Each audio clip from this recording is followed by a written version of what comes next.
Assalamualaikum warahmatullahi wabarakatuh. Sobahul khair, selamat pagi anak-anak semuanya. Bagaimana kabar kalian hari ini? Semoga tetap sehat ya anak-anak ya. Oke, mari kita awali pembelajaran daring hari ini dengan membaca bismillah bersama-sama. Bismillahirrahmanirrahim. Anak-anak, hari ini kita akan belajar tema 4, subtema 4 di pembelajaran 1. Nah, di pembelajaran 1 ini anak-anak akan belajar apa saja ya? Yang pertama, anak-anak akan belajar tentang menentukan kalimat masalah dan kalimat penyelesaian. Nanti anak-anak akan Pak Guru kasih teks bacaan. Anak-anak harus bisa menentukan kalimat masalah dan kalimat penyelesaian. Kemudian yang kedua, anak-anak nanti akan berkreasi membuat karya dari barang bekas agar menjadi barang yang bermanfaat. Nanti Pak Guru akan menunjukkan salah satu barang bekas dan akan membuat karya. Nah, karya apa? Nanti saksikan saja, tetap ikuti terus video ini ya. Nah, yang ketiga nanti di pembelajaran ini anak-anak akan belajar apa? Yaitu menentukan bilangan kemungkinan pada operasi hitung pembagian. Nah, kita mulai ya dari kita mulai ya anak-anak. Bacalah teks berikut ini dengan percaya diri. Siap ya? Lingkungan hijau. Dayu ke sekolah berjalan kaki. Jalan di dekat rumah Dayu dipenuhi pohon rindang. Udara terasa sejuk dan segar. Jalan di depan sekolah gersang. Tidak ada pohon besar yang hijau. Di siang hari, udara terasa panas. Dayu menutupi kepalanya dengan buku saat pulang. Dayu ingin jalan di dekat sekolahnya sejuk. Dayu berdiskusi dengan teman-temannya. Mereka sepakat menanam pohon di sekitar sekolah. Mereka akan mengajak orang tua bekerja sama. Ibu guru mendukung keputusan anak-anak. Nah, anak-anak semuanya, dari teks tadi, coba kalian tentukan masalah yang ada pada teks bacaan tadi. Kemudian, tentukan juga kalimat yang menunjukkan penyelesaiannya. Nah, anak-anak, coba kita teliti lagi teks bacaannya ya. Teks bacaan yang berjudul lingkungan hijau. Coba kita cari manakah kalimat yang menunjukkan masalah dan mana kalimat yang menunjukkan penyelesaian masalah. Coba kita cari ya. Di sini ada kalimat yang berbunyi jalan di depan sekolah Dayu gersang. Kira-kira ini kalimat masalah bukan? Betul, ini adalah kalimat masalah. Kalimat yang menunjukkan adanya sebuah permasalahan. Masalahnya apa? Masalahnya adalah sekolahnya itu, jalan sekolahnya gersang. Jadi perlu ada penyelesaian masalah. Nah, kemudian yang menunjukkan penyelesaian masalah yang mana? Coba kita teliti lagi teksnya ya. Nah, sudah ketemu belum? Ini. Mereka sepakat menanam pohon di sekitar sekolah. Nah, itu adalah kalimat penyelesaiannya.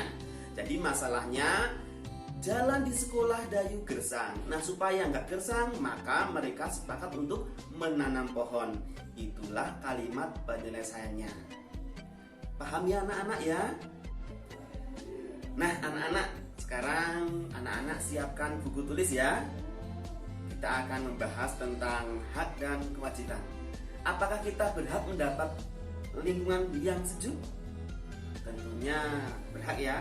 Kemudian, apa yang menjadi masalah di lingkungan tempat tinggalmu? Bagaimana cara menyelesaikannya? Nah, sekarang anak-anak di rumah coba berdiskusi dengan bapak ibu atau kerabat atau siapa saja di rumah untuk belajar. Anak-anak membuat kalimat masalahnya di rumah di lingkungan rumah ada masalah apa yang berkaitan dengan lingkungan ya. Kemudian cara menyelesaikannya bagaimana.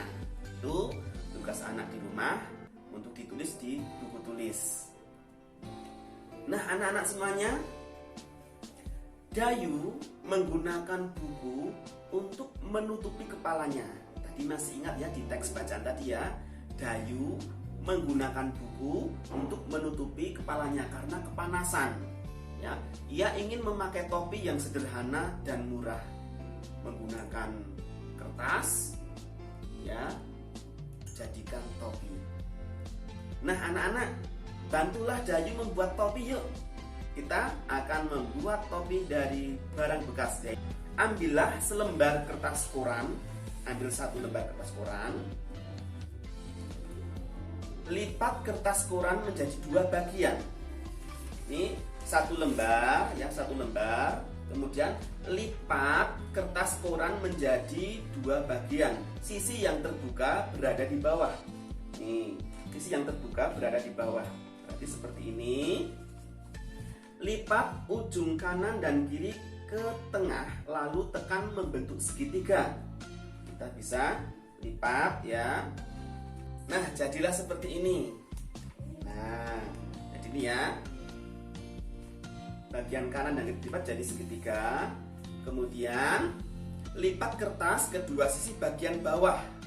Yang bawah sini dilipat ke atas, yang kecil ya.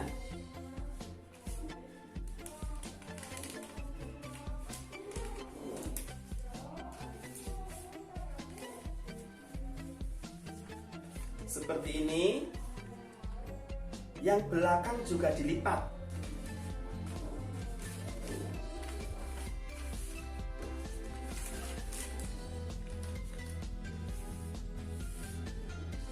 Jadilah seperti ini.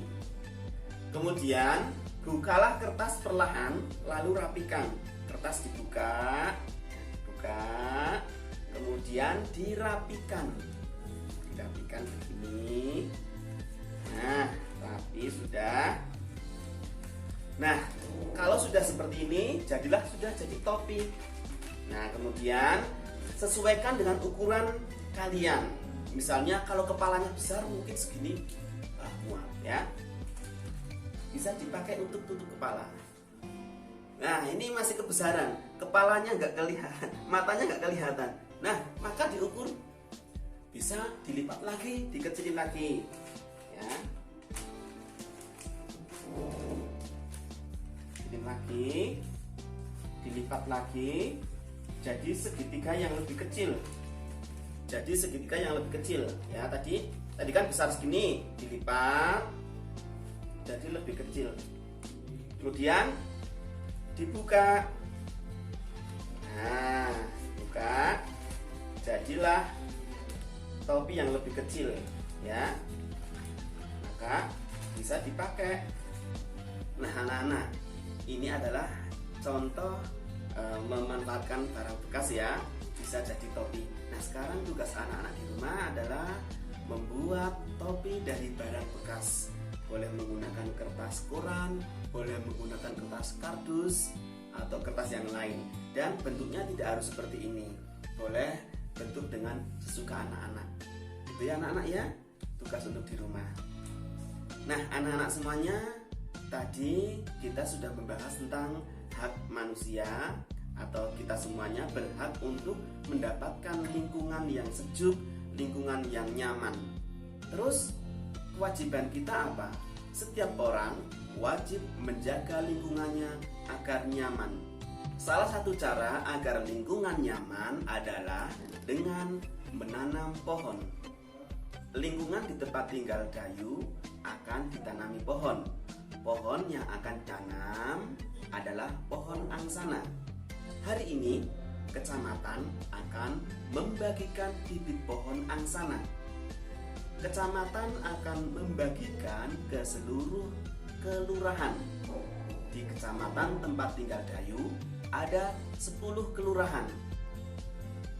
Cobalah hitung berapa banyak bibit pohon angsana yang ada di kecamatan. Hitung juga berapa banyak bibit pohon angsana yang diterima oleh satu kelurahan. Jadi, banyaknya kelurahan adalah 10. Banyaknya bibit berapa? Jatah untuk satu kelurahan berapa? Bagaimana anak-anak bisa menghitungnya? Nah, caranya bagaimana? Yang pertama, tentukan banyaknya bibit. Banyaknya bibit diwakili oleh bilangan yang harus habis dibagi 10. Ya, banyaknya bibit habis dibagi 10. Misalnya 50. Boleh? Boleh, karena 50 habis dibagi 10. Kemudian yang kedua, tentukan jatah pohon setiap kelurahan atau banyaknya bibit dibagi dengan banyaknya kelurahan. Banyaknya bibit dibagi dengan banyaknya kelurahan. Kalau misalnya tadi sudah kamu tentukan 50, maka jatah pohon setiap kelurahan atau banyak bibit dibagi dengan banyaknya kelurahan yaitu 50 dibagi 10. Itu ya, bisa ya? 50 dibagi 10 berarti itu adalah jatah pohon setiap kelurahan. Nah, anak-anak, sekarang kalian cari kemungkinan yang lain ya. Banyak bibitnya berapa, jatah pohonnya berapa, banyak kelurahannya berapa. Kalau tadi Pak Guru kan ambil contoh banyak bibitnya 50, jatah pohonnya berarti 5, banyak kelurahan 10. Nah, sekarang coba kalian cari kemungkinan yang lain. Cobalah membuat cerita seperti Dayu dan bibit pohon angsana. Tentukan banyak kelurahan, tentukan banyak bibit pohon yang ada di kecamatan. Tentukan juga jatah setiap kelurahannya. Demikian anak-anak semuanya pembelajaran daring hari ini. Terima kasih atas perhatiannya dan mohon maaf apabila ada kekurangannya. Semoga bermanfaat. Wassalamualaikum warahmatullahi wabarakatuh.